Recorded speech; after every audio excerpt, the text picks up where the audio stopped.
Hey guys, my name is Dylan. I just wanted to come on here and give my salvation testimony. It's a very radical salvation testimony.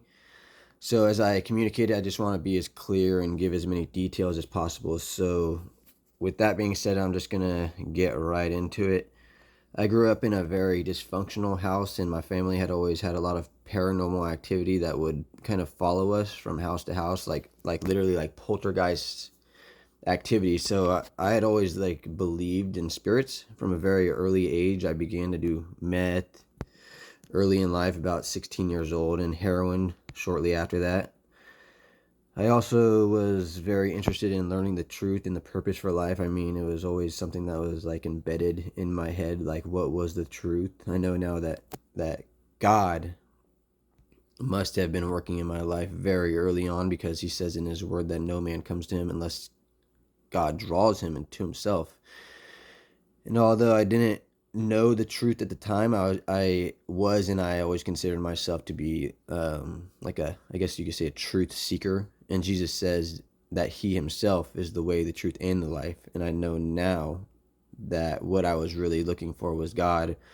But I would say I was obsessed with it, and I found myself researching things like UFOs and the dark side of Hollywood, the music industry, and things like the occult, secret societies, and like Freemasons and just stuff like that. And as weird as it sounds, I fully believed in demons and spirits without fully believing in God. And my life began to get very dark. As a curious kid, I played with Ouija boards and tarot cards, and stuff that the Bible says is absolutely forbidden for people to mess with, because it opens up doors for demons to come in and have influence over your life. Although I believed that they were at work in my life very early on, but playing with these things for sure did not help me in any way. I began to listen to very dark music that glorified demons in its most raw form, lyrics that would like speak about being filled with demons and speaking about going to hell and boasting about it. The music kind of became like very embedded into my lifestyle and in the life of the people that I surrounded myself with. I remember one night, me and my friends we were in my room, and at this particular time we were probably up for at least 3 days, and we were constantly meditating on this demonic music, and for sure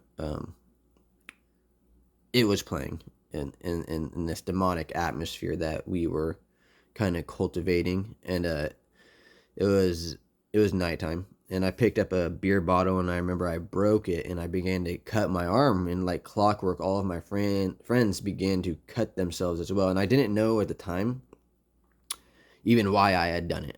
But now looking back, I know that obviously I was being led to do it by whatever I had subjected myself to at that time, like the spirits that I had subjected myself to. And uh, my friends, the same goes with my friends. But I kind of grew, like I feel like they were obviously were led to do it as well. But I kind of grew out of the lifestyle, and even the music, I grew out of it. But I can say that the demons that I had subjected myself to did not grow out of me, and I found out later on that to be the case. And it kind of really blows my mind looking back that someone can fully be engulfed in this type of thing without fully knowing exactly what they were doing. But I remember when I was about 20, I had made a decision to go to rehab and to get sober for whatever reason. And the first house I remember I went to, uh,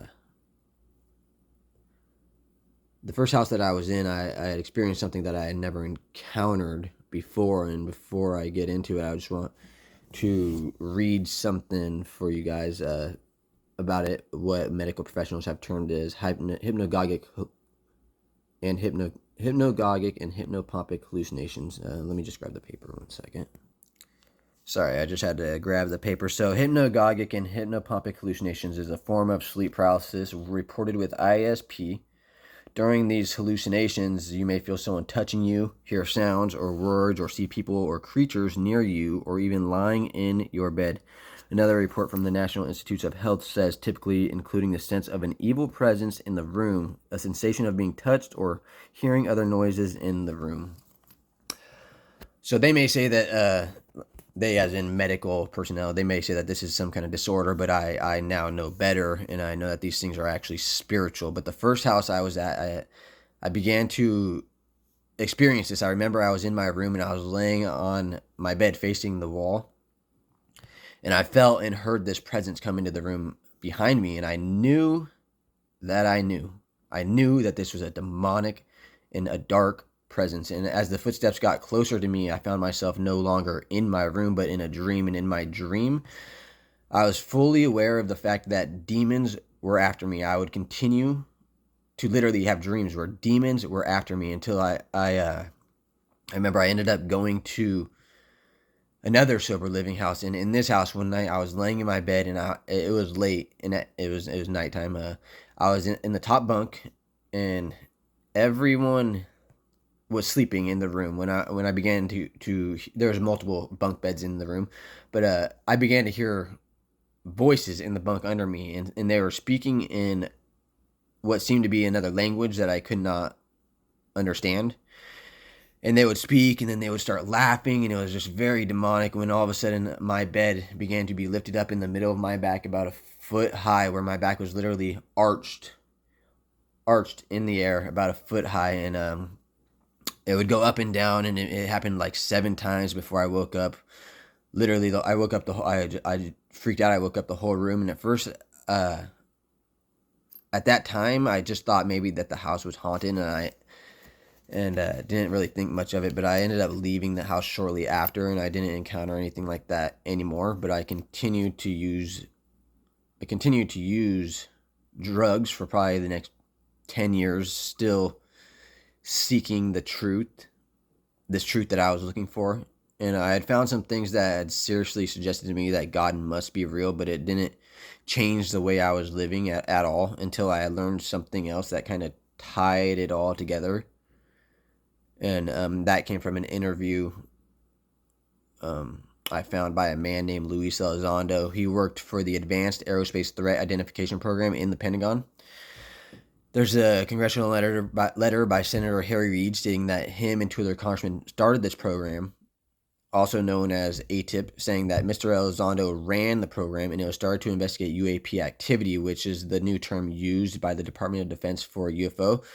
But in this interview with the man that ran the program, he says that what he had learned while running this program is that they were not space aliens, but that they were demons. And he says that he learned that the Bible was truth. And so this kind of got me started off on kind of researching the topic of hell and God and sin. And I can honestly say that I had never been so scared. I can say that I had received the fear of the Lord, and it really started to affect the way that I was living. I began to tell everyone that would listen, and in that moment, the demons that had been with me really took notice. You see, they don't care if you profess to believe in God or even your profession of Jesus, if it isn't affecting the way you are living your life. They don't care. Even the Bible says that not everyone who says to me, Lord, Lord, will enter the kingdom of heaven, but only those that do the will of the Father who is in heaven will enter. So just the mere utterance of the words Lord, Lord is of no benefit to anyone. Because I had said that I had believed in God before, but it wasn't changing the way I lived, and so so they didn't show up. But when the fruit of genuine faith in God began to show up in my life, these things took notice. And I used to wonder what was wrong with this world, but now I was no longer wondering. I learned about what I was, and that is a sinner, and that I was what was wrong with this world. And from that point on, the same thing that happened to me years prior began to happen to me every single night in my sleep. I experienced a torment that before this I had not known was possible outside of Hollywood horror films. And I'm just gonna share some of what happened with you guys. I woke up one night in my grandma's living room, and she had 2 rocking chairs in her living room. And when I opened my eyes, these rocking chairs were rocking back and forth violently by themselves. Literally, I'm seeing these rocking chairs rocking back and forth violently by themselves. It was broad daylight, and so they're rocking back and forth. I would wake up in the middle of the night with tall, dark entities just standing over me, watching me sleep. One night, I woke up in the middle of the night, and on the side of my bed there was like a pile of clothes. And on this pile of clothes, there was a person sitting on these clothes, literally bent over, staring me directly in the face. And I was so scared. I just let out I was like, "Who are you? Who are you?" And the closer I looked, I realized that it looked like me that was that was sitting on these clothes. And I didn't really recognize myself in him at first because of the way he looked. He looked very not pleasant at all. He looked very demonic. Looked like a super strung out version of myself. And I would wake up some nights and literally have them in my room, and I would have coherent conversation with them. Like literally have back and forth dialogue. I would ask them like, "What are you guys doing in here?" To which they would respond that they were in there because they were allowed to be in there. And it kind of goes back to I told you guys that I had opened the doors for them to be in, to have influence over my life. I'd opened up the doors years prior, so they were being justified in being there, and they didn't fail to express that with me. I had also began to experience something that prior to this happening, I had only seen in movies, but I found out very quickly that these things really do happen in real life. And so I'm just going to give you a little example of what would happen. I would have these encounters where I would be in my bed, and one night I was in my bed, and I remember I opened my eyes, and literally there's a war of just insects all over my body, and just I'm seeing this war just taking place on my bed everywhere, and all of a sudden, like, I would snap out of it, and like I would wake up, and this time I feel like I'm awake. But then like a girl would come into my room, and she would try to have sex with me, and then I would wake up again, and the girl would be gone, and then all of a sudden there's these dogs attacking me in my bed. And, every time I wake up, I think that I'm finally awake. I'm seeing everything in my room that's telling me that I'm awake. It feels more real than a dream, and it's a strange thing to talk about because I know what a dream feels like, and then I know what these feels like. But I kept waking up and having these encounters and these things happening to me when I wake up. So I woke up again, and then all of a sudden there's these dogs attacking me in my bed, and in the room that I was sleeping at my grandma's house, she has a bunch of dolls in her room. But I said, "Get your effing dogs." And then my grandma comes in the room. It's not really my grandma though, and she gets down to my face and she's like, "Oh, these are my dolls. So if you see any paranormal stuff happening, it's okay." She gets up and she walks into the kitchen, and I'm able to get out of my bed. I follow her into the kitchen, and all of a sudden, like, I'm seeing her in the kitchen, and she's doing something that I just don't want to talk about. But I slam the kitchen door shut, and she comes up and she starts trying to pry. I'm holding the kitchen door shut, and she's trying to pry it open to come after me, and all of a sudden I wake up back in my bed, and my grandma's gone, and this time, I'm thinking like I'm awake now. I'm awake, but in my room behind my bed there's a door that leads to the backyard, and I'm on my bed, and I'm thinking I'm awake now. Literally, like every other time, I'm thinking I'm awake, and all of a sudden my bed gets pulled into the backyard with me on it, and now I know. Obviously, if there was a camera pointed at me, it's not going to show me being pulled into the backyard. But literally, I'm in the backyard. I'm in the backyard in my bed. So this type of thing went on for quite some time. Almost every time I went to sleep, probably a couple months. But I began to be terrified to go to sleep. But something I realized later on is that if I played the Bible on my phone before going to sleep, it wouldn't happen. Like if I had the Bible app playing in the background, it just wouldn't happen.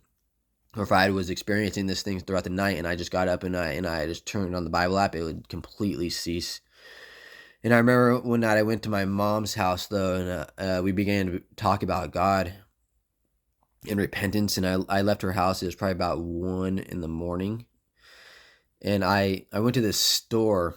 Yeah, it was late at night. It was about 1 in the morning. I went to this store and I was in the parking lot. And I parked about 70 feet from the store. And my windows are probably down like that much, and they're tinted pitch black at the time. And in between me and the store, there's a bunch of cars, and then on the other side of these cars, up by the store, there's this girl, and she's screaming, and she's literally manifesting a demon. She's screaming up by the store, and from the time that the cars left in between me and her, I recorded her on my phone. I have this recorded on my phone. It's kind of hard to hear the things that are going on in the recording, but I have it recorded on my phone, and I've gone over it, and you can hear it if you have like headphones. But if I can find them, I'll post them on my channel. But from the time the cars left in between me and her, I was watching her and I was recording on my phone. And what I'm seeing, this girl, and she's up by the store, and she's sitting on the planter by the store, and she has her back facing me. She's looking directly away from me with her back towards me. And like I said, she's screaming and singing like very demonically. And I remember I whispered in my phone, I'm like, God, is that an angel or a demon? And literally 10 seconds later, she says, I'm a hybrid being. I'm the effing devil. And she starts screaming and saying all this crazy stuff again. And without ever turning around to look at me, she never turned around to look at me. She says, you in the red car. My car is red. My car's red. She says, you in the red car. What are you doing? You're running out of time, my dear. What if you died? Would you be happy? She began to sing and yell some more. And I remember I whispered in my phone again. And this time I whispered it low enough to where if she responded again, I whispered it low enough to where I was for certain that she did not hear me. Because if she responded again, I wanted to prove to myself that something was really happening. And so I whispered in my phone. I said, and I barely heard myself say it in the recording. I said, God, please take her away. And she gets up 10 seconds later and she starts walking away and she says, I'm right here. I'm right here. One day we will be together where I can love you forever. And she walks away. The very next morning, I am in my car in a 24-inch parking lot. It was probably about 6 or 7 in the morning and the sun's just coming up. And what I remember doing is I'm looking down at my phone. I'm just looking at my phone. I'm watching random videos on Facebook. And I remember lifting up my eyes. And a guy gets in my car and he puts his arm around my shoulder. He gets in my passenger seat of my car. He opens my car door. He gets in my car. And he puts his arm around my shoulder and he says, I'm right here, buddy. And it kind of pushed me over in my seat a little bit. But when I came to, the guy was gone. And I'm looking down at my phone now, and there's a gospel song playing on my phone that's called Wait on the Lord. It's called Wait on the Lord, and I just had this encounter of this guy getting in my car and just putting his arm around my shoulder and saying, I'm right here, buddy. So I didn't have to be a Christian or even to know the Bible to know that I had just encountered God in a very radical way. And I knew in that moment that he was calling me and had a purpose for my life. So before this, I had been a drug addict for the past 15 years. And I had identified as this drug addict with no intentions on quitting. I never had any intentions on quitting before God showed up. And I expected to die as a drug addict. So I knew the gravity of my situation. I knew that it was, at best, a hopeless situation. And so I spent multiple nights letting out a desperate cry for help from God, because I knew that if he did not help me, then I wouldn't make it. I had been homeless, for the most part. I had been addicted to drugs, heavy drugs, for a long time. And I knew that if God did not help me, then I like I said, I wouldn't make it. And one thing led to another, and I started to look for rehabs, and looking back at it now, I know that God had made a way. I took the steps to do it, but I don't know. It's just it's a mystery how God works, But I began to find rehabs, and I believe God led me to these rehabs. Like I'm saying, he made the way, and I was able to find good insurance for about $20 a month, and I was literally able to go to the best rehabs. Although I was broke, I was able to go to the best rehabs. But before I left to rehab the first time, there was a night that I was in my hotel room, and I was in there with uh the girl that I'm with now, who's now my wife, she was with me before we left to rehab together. But we were in our hotel room and we were listening to the Bible app, and this guy comes up to the hotel room door and he starts pounding on the hotel room door. And I look out the peephole and he has a cross tattoo on his arm and he has a cross necklace on his neck, and he has no shirt on. And something just says, "Don't open the door." I knew not to open the door. And I started to record him through the peephole of the door. And I have this recorded on my phone as well. I don't know where it is on one of my old phones, but I have it recorded somewhere. And he kept pounding on the door, and all of a sudden he pulls out this pen when I didn't answer the door. He pulled out this pen and he starts to carve into the outside of the door with this pen. And the next night or the next morning when I go down to my car, there's carvings on my front windshield and on the driver's side window of my car.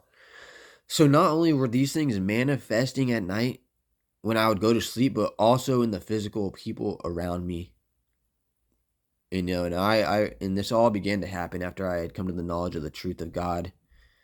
And so it became very personal to me. It became very personal and very real, so and I remember the first rehab I had gone to, it was daytime, and I was laying in my bed, and I was laying in my bed when all of a sudden I feel like all I did was blink. And when I opened my eyes, I found myself literally hanging upside down over my bed. And again, I know if a camera was pointing at me, it wouldn't have shown that. But like all the other times that this happened, I was seeing everything that was in my room that was telling me that this was really happening.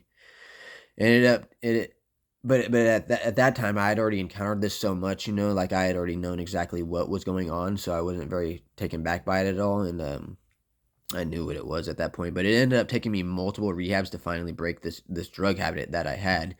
When finally, after I left from probably about the 6th or so rehab, my insurance wasn't really having it anymore, and they cut off my insurance benefits because I was wasting their money by leaving every rehab. After only a couple days, I would leave rehabs, and I remember I prayed to God, and I said, "God, if you give me another chance, that I will get it." And shortly after that prayer, I had received a letter in the mail from my insurance saying that they were reinstating my insurance. And that was literally without any effort of my own to get them to do so, other than my prayer to God. So I went to another rehab, and I would continue to seldomly go through this type of torment. Every so often it would happen. But I remember one night I was in my bed sleeping, and I was literally dead asleep. I was completely asleep when I heard this voice call my name twice. And I had been sober for probably about probably a month and a half at least at this point. And I was sleeping in my bed, and I heard this voice, a male voice, call my name twice. Although being asleep, I heard it very clearly in my head. It said, "Dylan, Dylan." And when I opened my eyes after the second time, I'm looking up, and there's this dark cloud, huge dark cloud, just hovering over me, over my bed. And it literally lets out this most ferocious roar, like a wild animal. And my blanket began to levitate off of my bed.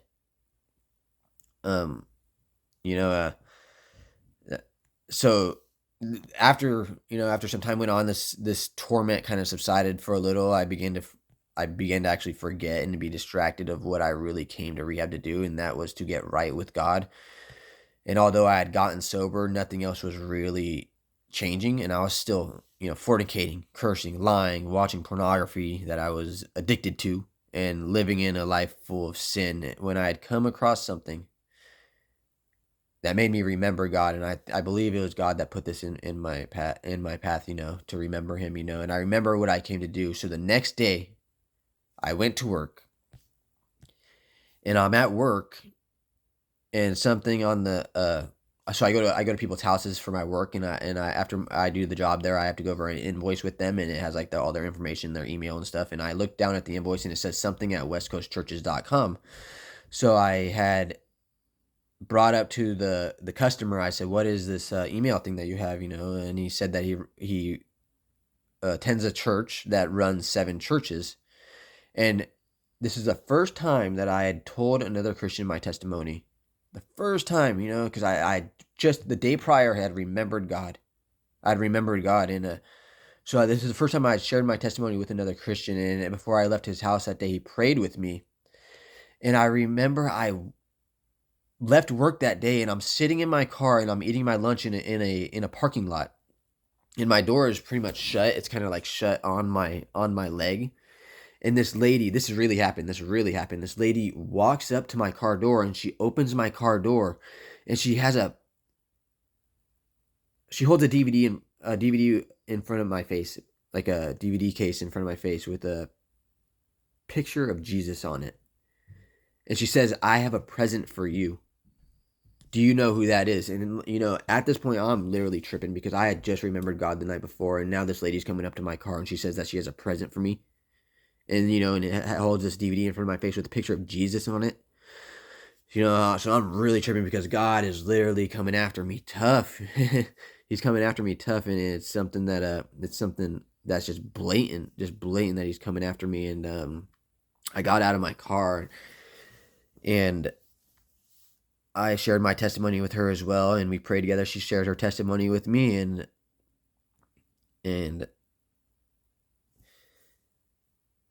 we prayed. She prayed for me before I left, and ever since then, God has been showing up in my life, and I can look back now and see, now having like the eyes to see, even prior to even coming to the knowledge of the truth, I'm able to look back and see that God was there probably my whole life, and he was probably at work in my life before,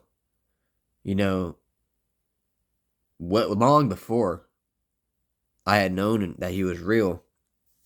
Because there's so many times that I should have died. And there's other times where I had been being drawn to do something that was right, to get sober even, not for necessarily knowing that God was real, but like something would happen that would hinder me from going to rehab. And in that time I would remember, I'd be like, oh, if that wasn't Satan, then I don't know what is, but not necessarily fully believing it like in God, but I knew that God was working in my life from very early on, also, as well as the enemy was there too.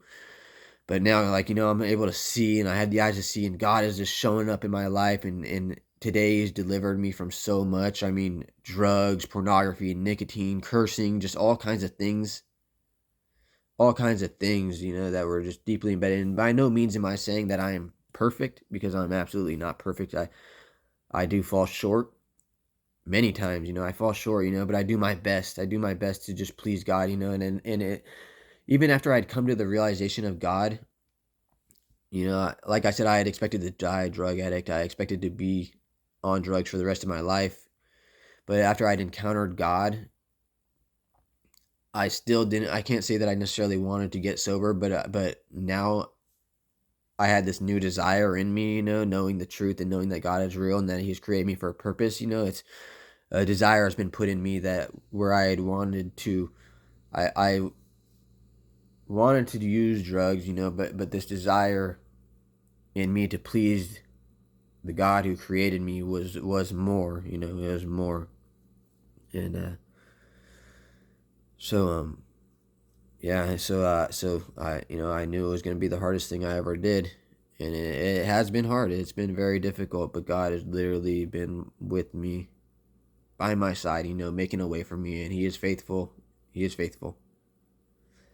So I just want to say this before I end the video, that God is faithful, and according to his word, he really is. He says that the day that you seek after him with your whole heart, that you shall surely find him. And I stand here today as a witness to testify that that is true. And you see, it's never the case of a hiding God, but it's always the case of hiding man. God is there, and he says that if you are seeking him, that you will find him. And that is true. That is true. I'm a witness to it. And so yeah, I think I'm gonna end this here. If you made it this far, then I thank you for staying and hearing my testimony.